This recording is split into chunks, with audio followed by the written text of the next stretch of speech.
Bonjour, salam alaikum, une vidéo pour faire de 2020 une année exceptionnelle.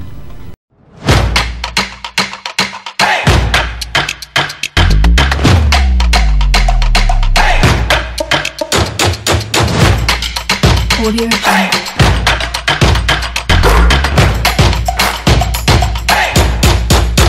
Comme vous le savez tous, dans quelques jours, nous serons en 2020.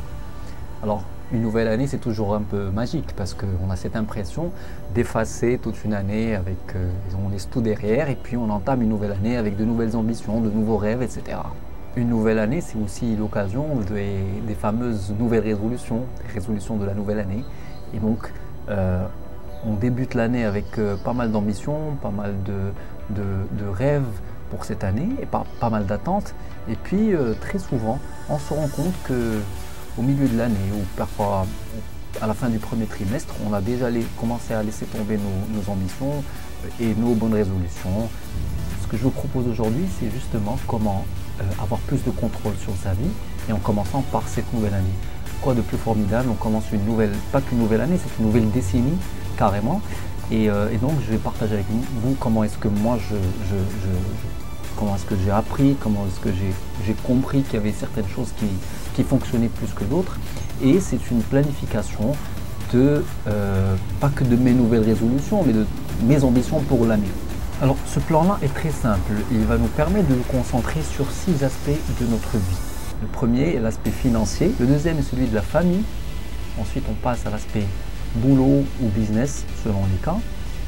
Ensuite le quatrième c'est la santé, très important. Ensuite on a le développement et le sixième point c'est le côté spirituel. Alors ces 6 aspects là de notre vie vont déterminer si on est bon sur les 6, notre performance et puis notre succès.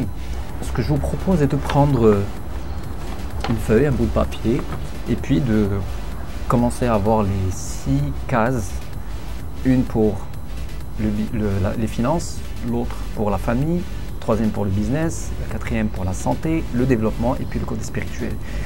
Et ce qu'on va faire, et c'est ça qui est très important et que beaucoup de gens ne font pas, c'est que quand on entame une nouvelle année, on ne regarde pas en arrière.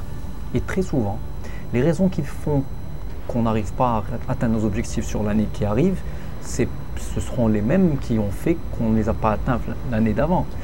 Et du coup, ça peut être problématique. Donc le premier élément que je vous encourage à faire, c'est justement de revenir sur l'année passée. Revenez sur 2019 et sur ces 6 aspects de votre vie, posez-vous la question, qu'est-ce que j'ai fait de bon et qu'est-ce que j'ai fait de moins bon?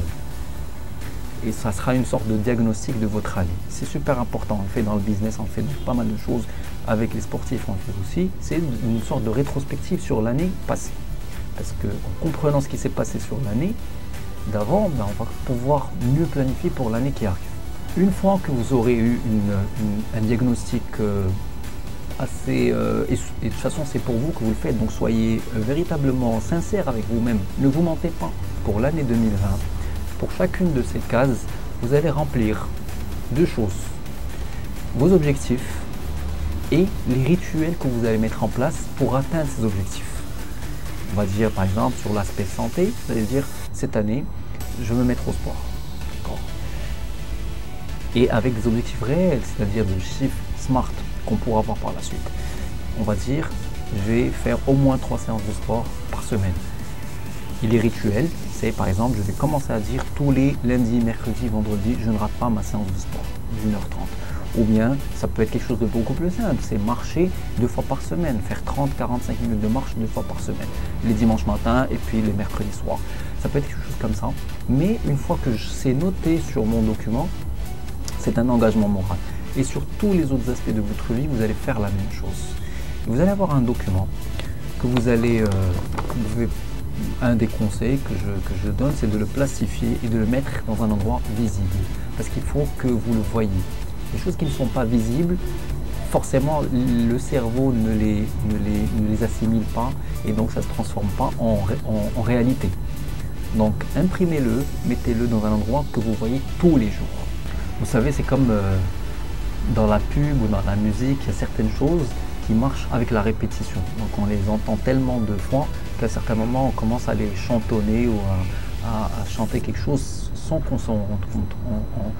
On a tellement entendu un truc la veille que le lendemain matin, on se réveille, on commence déjà à le chantonner alors que on ne comprend pas pourquoi. Alors que c'est la répétition, c'est le pouvoir de la répétition et de l'exposition à cette chose-là. Donc ce document, quand vous l'aurez sous les yeux tous les jours, de temps en temps, vous y jetez un coup d'œil un peu plus profond, c'est-à-dire vous vous remettez en question, j'ai dit que j'allais faire ça, où est-ce que j'en suis, etc. Alors, ce que je vais faire, c'est que je vais avoir un PDF de ce document-là, c'est ma version, celle que j'utilise personnellement. Je vous propose de vous l'envoyer, envoyez juste un mail sur mon adresse que vous trouverez dans la description et je vous l'envoie. Ça vous permet de gagner du temps. Dernier message, on n'a qu'une seule vie et c'est dommage justement de passer à côté. La vie est très courte et donc on n'a pas le temps ou le plaisir ou le loisir de passer à côté et de ne pas réaliser nos rêves ou nos ambitions. Je vous remercie et à la prochaine vidéo.